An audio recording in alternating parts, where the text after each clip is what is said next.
प्रत्येक स्त्रीला, महिलेला, पुरुषाला असं वाटत असतं की आपला संसार हा सुखाचा, समाधानाचा आणि भरभराटीचा व्हावा. त्यासाठी ते नानाविध प्रकारचे उपाय पण करत असतात. पण आज मी तुम्हाला अगदी सोपे, सरळ उपाय सांगणार आहे, जे तुमच्या मुलांपासून तुमच्यापर्यंत प्रत्येकाला लागू पडू शकतात, घरातल्या आजारी व्यक्तींना. तर व्हिडिओ शेवटपर्यंत नक्की बघा. सर्वात पहिला उपाय, मुलं नीट वागण्यासाठी नवनाथ भक्तिसारातील 5वा अध्याय घरात दररोज संध्याकाळी 7 नंतर वाचावा.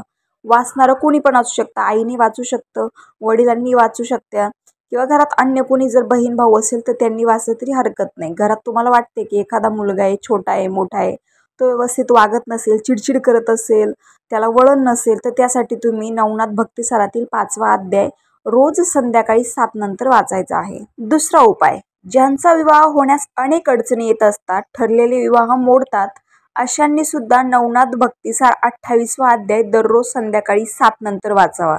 आणि ज्याचं स्वतःचं लग्न मोडतंय किंवा ज्याचं स्वतःचं लग्न जमत नाही, त्यांनी जर हा उपाय केला तर त्याचा लवकर फायदा होणार आहे, आई वडिलांनी इतर कोणी वाचण्यापेक्षा. तर कोणाला वाटत असेल की आपलं लवकर लग्न व्हावं, तर नवनाथ भक्तिसारातील 28वा अध्याय हा रोज संध्याकाळी 7 नंतर वाचावा. याचा तुम्हाला 101% रिझल्ट नक्कीच भेटेल. तिसरा उपाय, मंदिरात दिव्याची वात सुखप्राप्तीसाठी पूर्वेस करून ठेवणे. आपण जे देवघरात दिवा लावतो त्याची वात ही नेहमी त्याचं पूर्वेकडे किंवा उत्तरेकडे तोंड पाहिजे, चुकूनही दक्षिणेकडे आणि पश्चिमेकडे करू नये. चौथा उपाय, अडकलेले पैसे परत मिळवण्यासाठी सोमवारी चौकोनी कागदात मध्यभागी ज्या व्यक्तीकडून रक्कम येणे बाकी आहे त्याचे नाव लाल शाईने लिहावे व 2 पांढरी फुले व चिमूटभर काळे तीळ घेऊन त्याची पुडी करून ती उजव्या मुठीत धरून 108 वेळा मंत्र जपावा. म्हणजे खूप सारे 2.5 लाख, 5 लाख, 10 लाख असं कुठं जर येणं असेल तर त्यासाठी तुम्हाला हा उपाय करायला काही अडचण नाही. तो मंत्र आहे ओम नमः शिवाय. फक्त 108 वेळेस बोलायचं आहे. ही पुडी पिंडीवर वाहावी. हे सतत तुम्हाला 11 सोमवार करायचे. हा उपायांना बरेच लोक नावं ठेवतील की 108 वेळेस जप करायचा आणि 11 सोमवार करायचे, एवढं कोणाला वेळ आहे. पण काही काही लोकांना खरंच म्हणजे कोणाला पैसे दिले पण लवकर भेटतच नाही आहे, बुडवल्यासारखं वाटतंय, त्यासाठी तुम्ही हा उपाय नक्की करून बघा, याचा रिझल्ट भेटेल. 5वा उपाय, महत्त्वाचे काम होण्यासाठी. तुम्हाला वाटते की एखादं काम आहे तुमचं, ते पेंडिंग आहे, ते काम व्हावं, मग ते कोणतेही असू शकतं.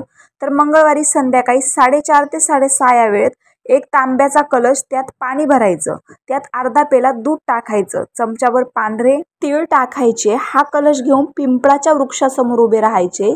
एकच कामाची इच्छा मनात ठेवणे व हे काम व्हावे असे पिंपळ वृक्षाला सांगून ते पाणी पिंपळाच्या बुंद्यात वाहायचे. हे काम तुम्हाला एकदाच करायचं आहे.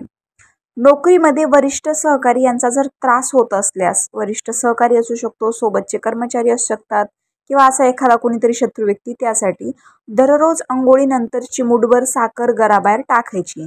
ऑफिसला जाण्यापूर्वी तांब्याच्या, चांदीच्या कोणत्याही ग्लासमध्ये पाणी घेऊन डाव्या हातात ठेवा, उजवा हात त्यावर ठेवून मंत्र 7 वेळा म्हणायचा आहे. माझे घरापासून कार्यालयापर्यंतचे सर्व शत्रू ओम चिमी चिमी स्वाहा व ग्लासातील पाणी पिऊन घ्यायचं आहे. 7वा उपाय, आजार लवकर बरा होण्यासाठी. तुमच्या घरात जर एखादा व्यक्ती आजारी असेल किंवा तुम्ही स्वतः आजारी असाल तर एक ओंजळभर एका जातीची, एका रंगाची फुले घेणे, रोग्याच्या हातात द्यायची. कोणतीही पण एकच घ्यायची आहे. म्हणजे एक जास्वंदीचं, एक गुलाबाचं असं नका करू. तर जास्वंदीची घेतली तर जास्वंदीचीच घ्यायची आहे. तर ती रोग्याच्या हातात द्यायची आहे. आजारी माणसाला त्या ओंजळीत आपला चेहरा लपवायला सांगायचं. म्हणजे ओंजळीत फुलं घेऊन त्यात आपला चेहरा पुन्हा झाकून घ्यायचा आहे. नंतर ती फुले वाहत्या पाण्यात विसर्जन करायचे आहे. हे एकदाच करायचे आहे आणि चेहरा 5-1 मिनिटासाठी लपवायचा आहे. म्हणजे तुमच्या याच्यातली सगळी निगेटिव्ह शक्ती त्या फुलांमध्ये जाते आणि ते फुलं तुम्हाला वाहत्या पाण्यात विसर्जन करायचे आहे. 8, पती पत्नीचे पटत नसेल तर गुरुवारी कडकडीत उपवास करणे. काहीही खायचे नाही. चहा, नारळ पाणी, पाणी चालू शकतं, पण खायचं काहीच नाही. निरंकार उपवास करायचा. सूर्यास्ताच्या वेळी दत्ताच्या मूर्तीसमोर कोणतेही एक फळ आपल्या घरी अवेलेबल असेल, पेरू, चिकू, काही पण जे तुमच्या घरी अवेलेबल असेल ते, नाही तर विकत आणून तुम्ही एक फळ नैवेद्य म्हणून त्या मंदिरात ठेवायचं आहे. पण दत्तांच्याच मंदिरात ठेवायचं आहे आणि त्यांच्याकडे सौभाग्याची प्रार्थना करायची आहे आणि सूर्यास्तानंतर उपवास सोडायचा आहे. असं तुम्हाला कडकडीत 11 उपवास करायचे आहे. उत्पन्न वाढ होण्यासाठी दर गुरुवारी जमल्यास रोज 2 ते 5 रुपयाचे चणे भाजलेले कबुतरांना द्यावे. तुमच्या आसपास जर कुठं कबूतर, पारवे येत असेल तर दर गुरुवारी किंवा जमलंच तर रोज भाजलेले चणे त्यांना टाकायचे आहे. 10वा उपाय, संध्याकाळी गाईच्या तुपाचा दिवा लावायचा. तुम्ही उंबरठ्याजवळ लावू शकता किंवा मंदिरात लावू शकता. कुठे लावायचा? आणि यत्र योगेश्वरो कृष्ण यत्र पार्थो धनुर्धरा तत्र श्री विजयो भूतिर्भुवा नीतिर्मतिर्मम. रोज संध्याकाळी 18 वेळा ही मोठ्याने म्हणायचे आहे किंवा तुम्ही फोनवर लावून देऊ शकता हा मंत्र म्हणजे सर्च करून. ओम कृष्णाय वासुदेवाय हरे परमात्मने प्रणतक्लेश शनाशाय गोविंदाय नमो नमः. कामाला ऑफिसला जाण्यापूर्वी हा मंत्र तुम्हाला 8 वेळा म्हणायचा आहे. स्वतःला एक रोज मंत्र उच्चाराची सवय लावूनच घ्यायची आहे, मग तो कोणताही मंत्र असू दे. सर्व मंगल मांगल्य हा मंत्र तुम्हाला सर्व प्रकारच्या कल्याणासाठी रोज 28 वेळा म्हणायचा आहे.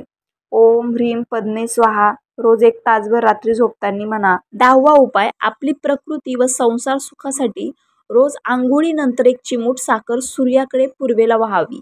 स्त्रियांनी कुंकू लावून 1 लाल फूल आणि थोडे तांदूळ सूर्याकडे पूर्वेला वहावे. असे केल्यास पती पत्नीमधील भांडणे कमी होतात. आपणाकडून रोज साखर मुंग्यांनी खाल्ल्यामुळे अन्नदानाचे पुण्य व सूर्याला अर्घ्य याने सूर्यपूजा होते आणि आपल्या बऱ्याचशा अडचणी सुटतात.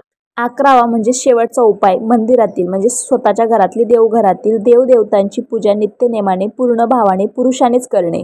कुलदेव व कुलदेवीची यथाशक्ती पूजा सेवा करणे. वर्षातून एकदा सहपरिवार कुलदेव व कुलदेवीचे दर्शन न चुकता करून येणे.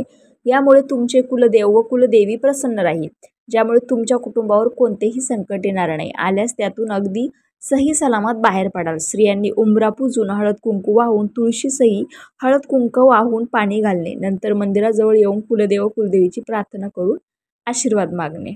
रामकृष्ण हरी.